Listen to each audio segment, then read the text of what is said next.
The Senate on Wednesday has received a letter from President Bola Ahmed Tinubu forwarding the 2025 Appropriation Bill of Rivers State for consideration and passage. This follows the suspension of the Rivers State House of Assembly and the declaration of emergency rule in the state, which was formally gazetted in March 2025. According to the President's letter read on the Senate floor, the total budget estimate for Rivers State stands at 1.48 trillion naira. The breakdown of the budget shows 324 billion naira for infrastructure, 166 billion naira for health, with another 5 billion naira for free malaria drugs. The sum of 75.6 billion naira is earmarked for education, while 31.4 billion naira is set aside for agricultural projects. The government says it is looking to create 6,000 jobs. The Senate has referred the budget to its Ad-hoc Committee on Rivers Emergency Rule for further legislative work. The Senate has referred the budget.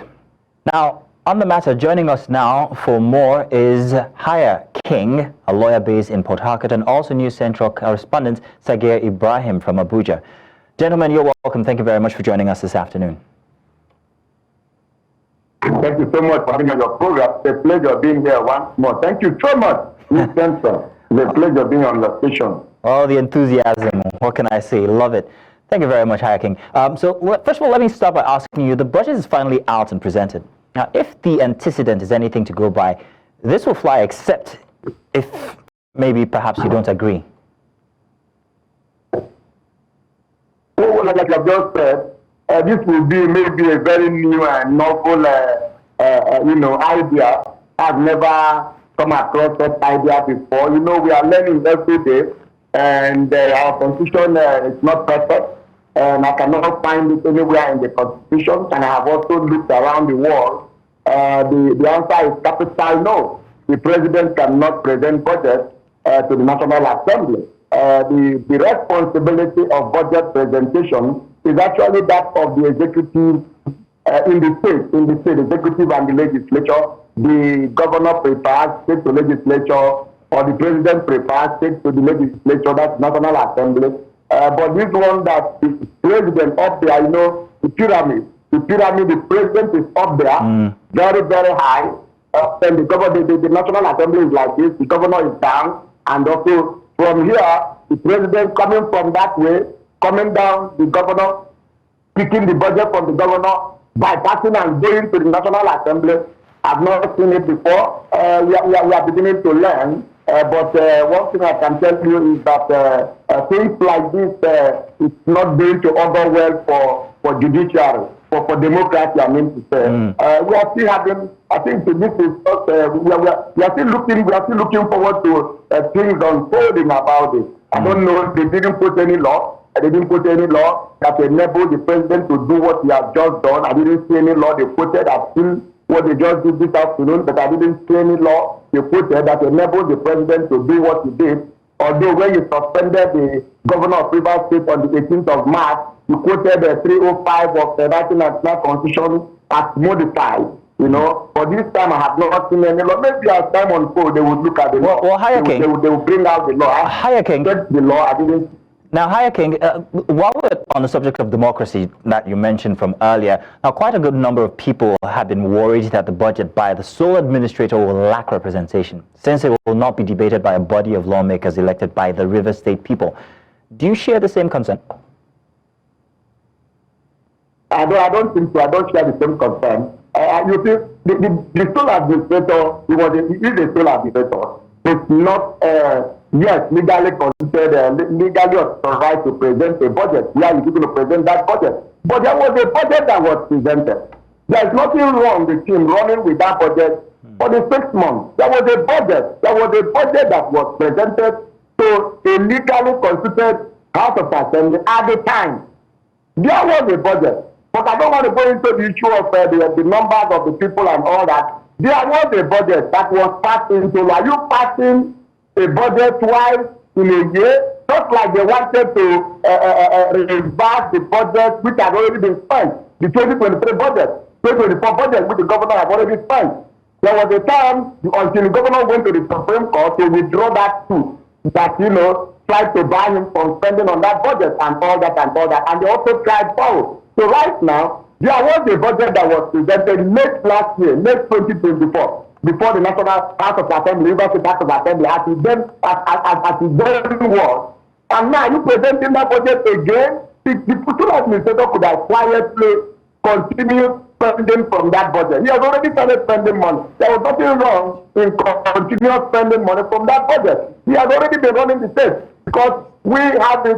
Our mantra is that the show must go on. The show of government must go on. So for me, this presentation of budget, another one again, is a double killing. You feel the double killing. There was a budget. Would have made do with that one.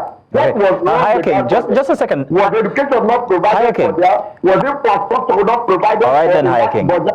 So, Hayaking, I want to introduce our new central correspondent who's joining us now from Abuja. Sagir Ibrahim is here. Sagir, thank you for joining us. Could you please clarify exactly which budget might be presented this time, Sagir?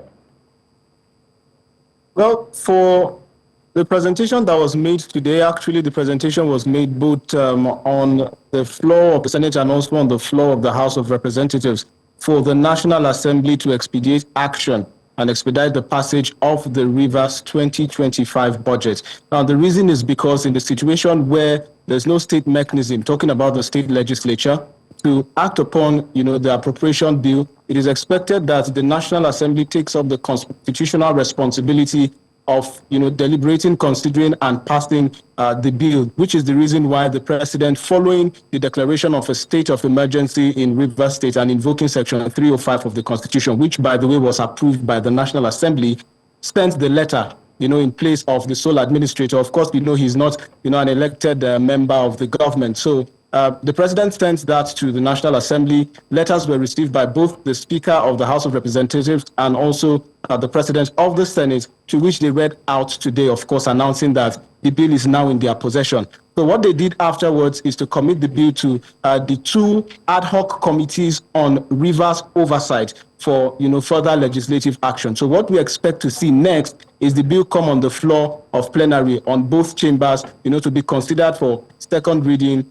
and then, of course, subsequent passage. And can you give us a timeline for that subsequent reading and also passage? Well, so far, the letters were read individually at both chambers. No specific date was given for, for the committees expected to work on the bill to revert back to plenary.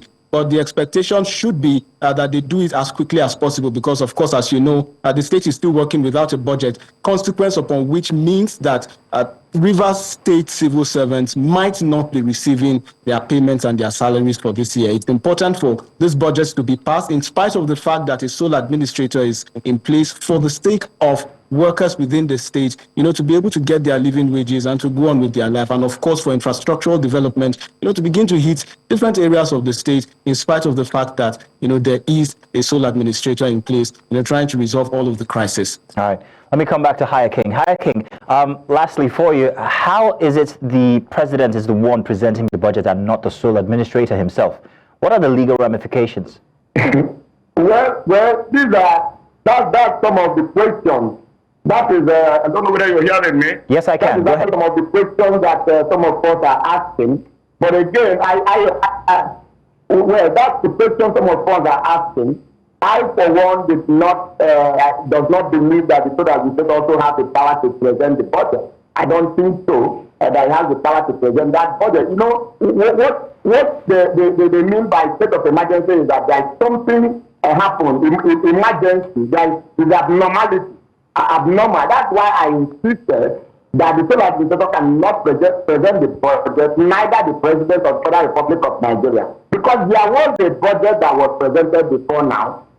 If the federal administrator is to act for 6 months, he can spend, he can do appropriation and spend from, there is money. The River State has money. There was a budget that was already presented before now. He can spend from there for the 6 months until the legitimate governor comes back and does what the governor should do as a constitutionally guaranteed or constitutionally provided. Not for them to begin to do illegality and illegality upon illegality. In the first place, we said the so-called state of emergency was not right.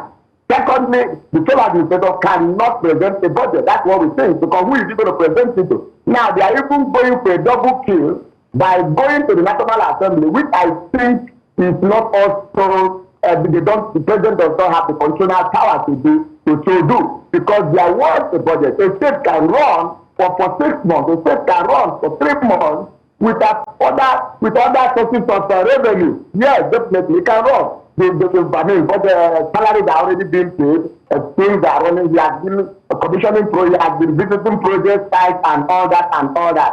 So for me, I think it's not necessary. Okay then. Haya King, thank you very much for joining us this afternoon. Also, Sagir Ibrahim, thank you very much.